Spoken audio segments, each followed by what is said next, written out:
GKL Lyon versi online. Wih, Cevara seneng banget ya. Hari ini hari Minggu, akhirnya kita ketemu lagi sama adik-adik. Betul sekali. Nah, semoga semuanya sehat-sehat terus ya.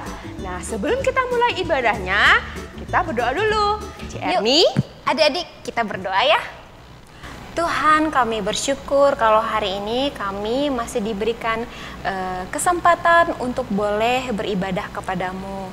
Tuhan, biarlah Engkau memberkati kami semua dan juga adik-adik yang di rumah. Engkau berikan hati yang tenang dan juga ya Tuhan, Engkau berikan pikiran yang fokus untuk boleh mendengarkan firman-Mu. Terima kasih Tuhan, dalam nama Tuhan Yesus kami berdoa dan mengucap syukur. Amin. Amin. Oh my God, Cece, aku lupa sesuatu nih, gimana dong?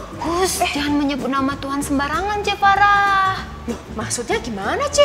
Iya, tadi kan Cevara sebut, oh my God, itu kan lagi menyebutkan nama Tuhan dengan sembarangan, dengan tidak hormat. Masa sih menyebut nama Tuhan seperti oh my God itu berarti kita sembarangan? Betul Cevara, karena Tuhan kita itu Allah yang besar dan kudus. Jadi kita harus menyebut nama Tuhan kita dengan hati-hati dan penuh hormat. Nah adik-adik, yuk kita nyanyikan bersama-sama Allahku besar. Yuk, yuk, yuk.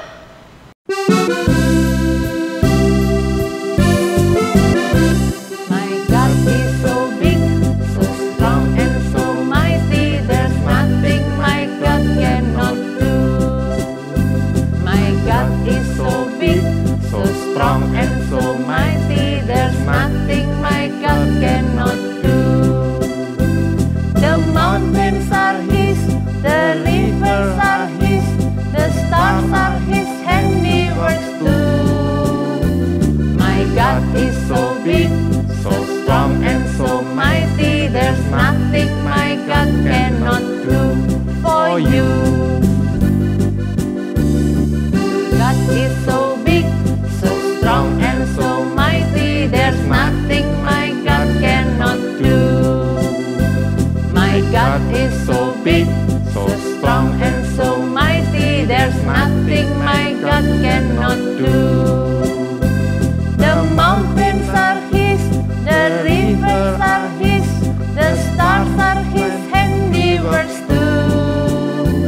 My God is so big, so strong and so mighty, there's nothing my God cannot do for you.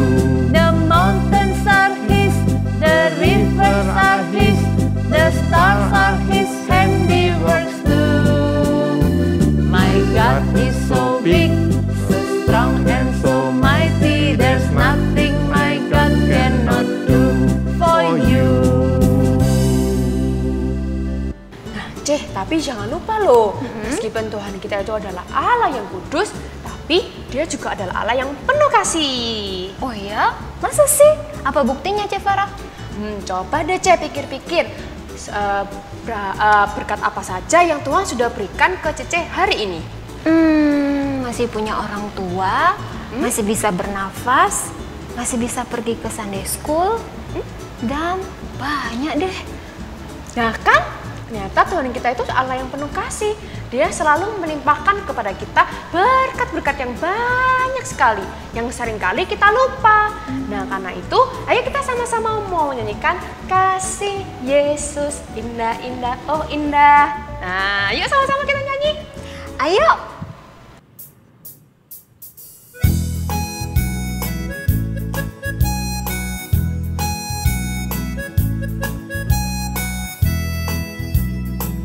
Kasih Yesus, kasih Yesus, indah indah oh indah, kasih Yesus, indah indah oh indah. Sekali lagi kasih Yesus, indah indah oh indah, kasih Yesus, indah indah oh indah. Lebih indah dari apa? Indah dari pelangi, lebih indah dari bintang di langit, lebih indah dari bunga di padang, oh Yesusku. Kasih Yesus, indah indah oh indah, kasih Yesus, indah indah oh indah. indah dari pelangi, lebih indah dari bintang di langit, lebih indah dari bunga di taman. Oh Yesusku, lebih indah dari pelangi, lebih indah dari bintang di langit, lebih indah dari bunga di taman. Oh Yesusku.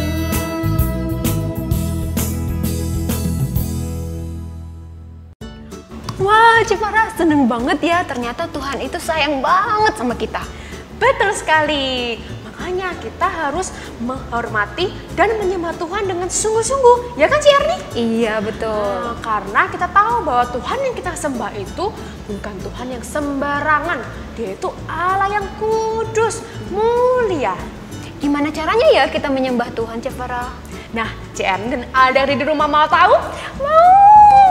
Nah, kalau gitu, yuk kita dengarkan firman Tuhannya hari ini untuk tahu jawabannya. Nah, adik-adik, untuk menyiapkan hati kita mendengarkan firman Tuhan, yuk kita nyanyikan Firman-Mu Pelita Bagi Kakiku.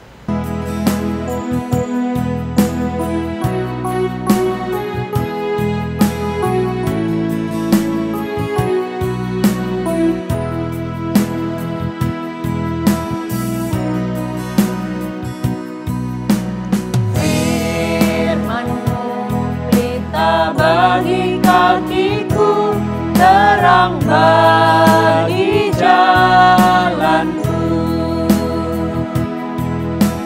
Firman-Mu pelita bagi kakiku, terang bagi jalanku. Waktu ku bimbang dan hilang jalanku, tetaplah Kau di sisiku, dan takkan ku takut asal Kau di dekatku, besertaku selamanya.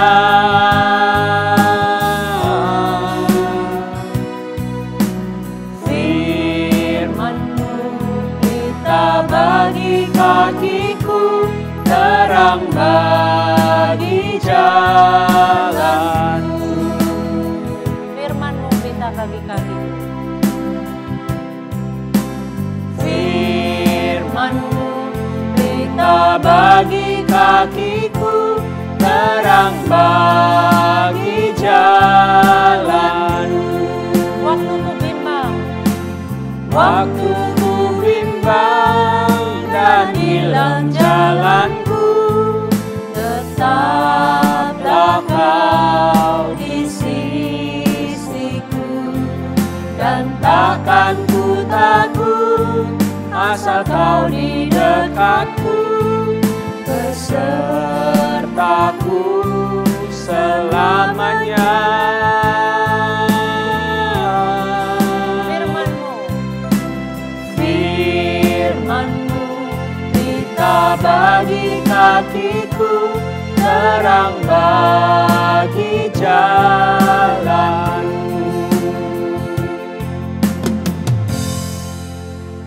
Hai adik-adik semua, kembali lagi dengan Lau Sejaja. Dan sebelum kita belajar firman Tuhan hari ini, yuk sama-sama kita berdoa dulu. Semuanya mari kita lipat tangan, tutup mata, kita berdoa. Tuhan Yesus, terima kasih kalau hari ini kami masih boleh bersekolah minggu. Tuhan, sebentar lagi waktunya kami untuk mendengarkan firman Tuhan. Ajar kami untuk bisa duduk diam dan mengerti firman-Mu serta melakukannya. Terima kasih Tuhan, berkati waktu ini. Dalam nama-Mu kami berdoa. Amin. Oke, anak-anak, kita lihat gambar sebelah Laus. Ada yang tahu itu gambar apa? Yaitu gambar kemah atau tenda. Siapa yang pernah berkemah di sini? Atau pernah main di tenda? Nah, biasanya kita pakai kemah atau tenda mungkin hanya untuk bermain atau untuk tidur 1-2 hari saja. Tapi di sini Laos mau cerita bahwa bangsa Israel setelah keluar dari Mesir, melewati laut Teberau, mereka hidup mengembara di padang gurun. 40 tahun lamanya mereka hidup berpindah-pindah dan mereka tinggal di kemah. Coba kira-kira kemah itu jadi seperti rumahnya mereka. Jadi seluruh barang mereka ada di kemah tersebut. Sehingga setiap kali mereka harus berjalan lagi, mereka harus memaking kembali kemah tersebut untuk dibawa lagi berjalan, dan saat mereka harus istirahat, mereka harus buka lagi kemah tersebut. Demikian seterusnya selama 40 tahun. Nah, di tengah-tengah perjalanan mereka di padang gurun yang dipimpin oleh Musa, Tuhan Allah berfirman melalui Musa agar Musa membangun yang disebut kemah pertemuan atau kemah suci. Tuhan Allah sendiri yang memerintahkan bagaimana kemah suci itu harus dibuat. Ukuran tingginya, bahannya, warna kainnya, peletakannya, jaraknya, semuanya diatur oleh Tuhan. Dan Musa menyampaikan hal itu kepada bangsa Israel. Mereka mengumpulkan harta benda miliknya sesuai apa yang diperintahkan Tuhan. Dan mereka bekerja sama untuk membangun kemah suci tersebut. Kemah suci tersebut merupakan tempat pertemuan ataupun tempat untuk ibadah bagi bangsa Israel di masa itu. Kemah suci itu ada pelataran, kemudian di tengah-tengah pelataran tersebut juga ada altar untuk persembahan, kemudian ada ruang kudus, dan dilapisi di sebuah tirai, di dalamnya ada ruang maha kudus yang menyimpan tabut perjanjian yang berisi 2 loh batu, yaitu 10 perintah Allah. Masih ingat kan yang the 10 commandments yang ditulis Tuhan dalam 2 loh batu diletakkan di sebuah tabut perjanjian, dan tabut itu ada di ruang maha kudus. Dan Tuhan menempatkan orang-orang dari suku Lewi sebagai para imam untuk mengurusi keseluruhan dari kemah suci itu ataupun tempat ibadah dari bangsa Israel itu. Nah, coba sekarang kita bayangkan nih, kita di area luar pelataran itu. Kira-kira kita bisa masuk nggak ya ke sana? Nah, kita nggak bisa masuk dengan sembarangan ke sana. Karena tempat itu adalah tempat yang kudus. Tempatnya Allah, tempat kita beribadah kepada Allah yang kudus. Sedangkan manusia jatuh dalam dosa. Sedangkan manusia pasti berbuat dosa. Sehingga apa? Bangsa Israel yang hendak beribadah menyembah kepada Allah harus membawa korban penebusan dosa yang biasanya berupa kambing domba. Dan setelah mereka membawa domba itu pun, mereka menitipkannya kepada para imam untuk dipersembahkan. Jadi tidak sembarangan dan tidak dengan gampang semua orang Israel boleh beribadah kepada Tuhan, boleh datang menyembah Tuhan. Bahkan para imam yang tadi dia sudah membawa korban persembahan dari rakyat tersebut juga kan sebetulnya berdosa, sehingga dia juga membawa korban persembahan bagi dirinya sendiri sebelum menghadap Allah. Tidak semua imam boleh masuk ke ruang kudus, apalagi ke ruang maha kudus. Hanya imam besar saja yang boleh masuk ke sana, itu pun sesuai dengan perintah Tuhan pada hari-hari yang telah dikhususkan. Wah, kok sulit sekali ya sepertinya mau beribadah kepada Tuhan. Kenapa sih kok Tuhan Allah buat peraturan seperti ini, buat tempat beribadah seperti ini? Karena Tuhan Allah sedang mengajarkan kepada bangsa Israel dan pada kita semua bahwa Tuhan Allah itu adalah Allah yang kudus. Allah yang kudus, Allah yang suci, tidak berdosa, tidak bercela, yang tidak bisa bersatu atau bercampur dengan dosa manusia. Bukan Allah tidak mau mendekat pada manusia, tapi memang dosa itulah yang membuat manusia tidak bisa dekat kepada Allah. Kita ibaratkan seperti ini ya. Jadi Allah adalah Allah yang kudus, Allah yang suci. Dan seberapapun manusia berusaha untuk mendekat kepada Allah, manusia terhalang oleh yang dinamakan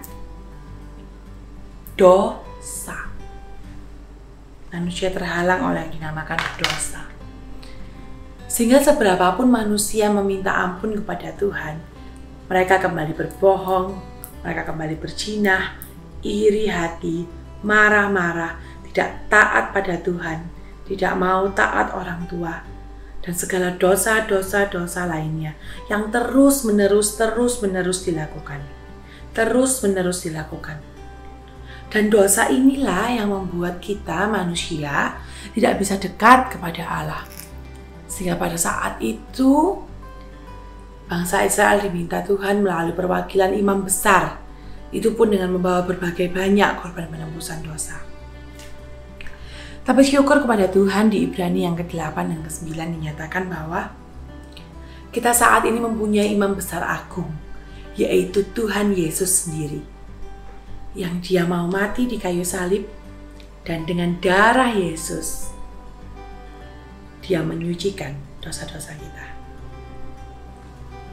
Darah Yesus membuat kita bisa menghadap ke hadirat Allah yang Maha Kudus.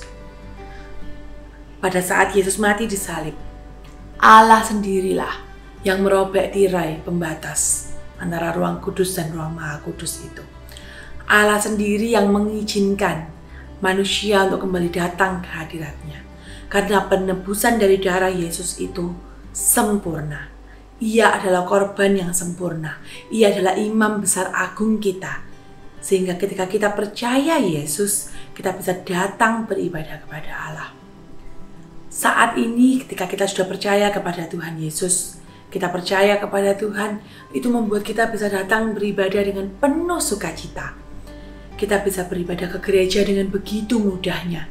Bahkan ketika sekarang nih, saat pandemi sekalipun, kita belum bisa ke gereja karena banyak virus, kita tetap bisa beribadah di rumah. Sungguh suatu hal yang istimewa, karena Tuhan sendirilah yang menginginkan kita beribadah kepadanya. Jadi kita harus bersyukur kalau kita bisa beribadah.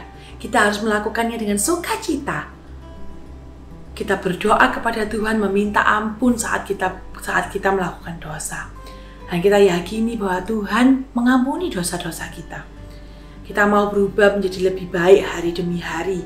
Kita mau jadi anak Tuhan yang taat, yang obey sama Tuhan, yang obey perintah Tuhan, yang mau melakukan segala sesuatunya dengan baik. Jadi anak-anak harus ingat ya, untuk bisa rajin beribadah. Karena saat ini kita sudah sangat begitu dimudahkan untuk boleh datang menyembah, memuji Tuhan. Jadi kalau mama papa ingatkan, ayo sudah waktunya ibadah, boleh nggak masih males-malesan? Nanti dulu, nonton dulu, apa dulu? Nah, kita harus ingat untuk menghormati Tuhan, menguduskan hari Tuhan. Setiap hari Minggu adalah waktu kita untuk beribadah. Setiap hari Minggu dikhususkan untuk kita beribadah. Kalau saat ini masih kita belum bisa ke gedung gereja, ya mari kita beribadah dari rumah. Kita ibadah dengan sungguh-sungguh, dengan persiapan yang baik, dengan semangat, dengan sukacita. Nggak lagi males-malesan, nggak lagi bangun tidur belum mandi. Ya, tapi kita datang dengan pakaian yang rapi, penuh syukur, penuh sukacita, semua disiapkan dengan baik. Bisa ya? Oke, kalau gitu semuanya pasti bisa. Mari sama-sama kita berdoa. Tuhan yang baik, terima kasih untuk firman-Mu hari ini. Kami belajar ya Tuhan bahwa Engkau adalah Allah yang kudus. Dan kami bersyukur Tuhan Yesus telah mau mati di kayu salib, menebus dosa setiap kami, sehingga kami dimungkinkan untuk datang ke hadirat Allah yang kudus. Ajar kami Tuhan untuk mau selalu ingat beribadah dengan rajin, beribadah dengan penuh sukacita setiap hari Minggu. Terima kasih Tuhan, dalam nama-Mu kami berdoa. Amin. Ayat hafalan kita dalam minggu ini diambil dari Yohanes 4 ayat 24. Yohanes 4 ayat 24. Allah itu roh. Barang siapa yang menyembah Dia haruslah menyembah dalam roh dan kebenaran. Sekali lagi, Yohanes 4 ayat 24. Allah itu roh, dan barang siapa menyembah Dia haruslah menyembah dalam roh dan kebenaran. Halo adik-adik, aktivitas kita hari ini sangat gampang loh. Kita akan menemukan Tuhan Yesus dalam labirin ini dengan mengurutkan huruf dari A, B, C, dan seterusnya. Minta mama papa untuk mengeprint labirin ini ya. Selamat mencoba. Nah, adik-adik jangan lupa memberikan persembahan dengan memasukkan uang kalian ke dalam celengan atau minta tolong orang tua untuk transfer ke gereja ya. Nah, sekarang ibadah kita sudah selesai nih. Nah, ayo kita sama-sama menyanyikan Mars Sekolah Minggu GKA Elion.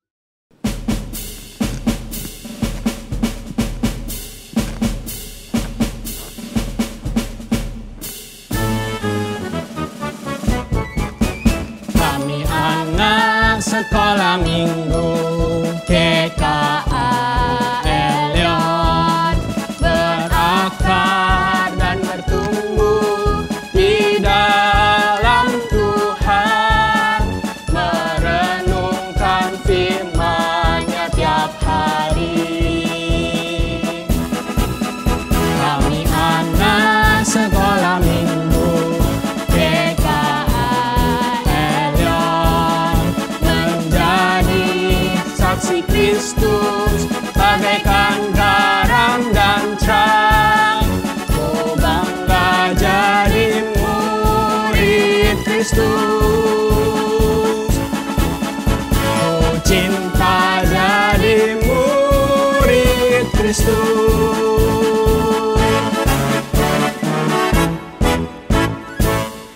Sampai jumpa minggu depan di ibadah Sekolah Minggu GKA Elion versi online.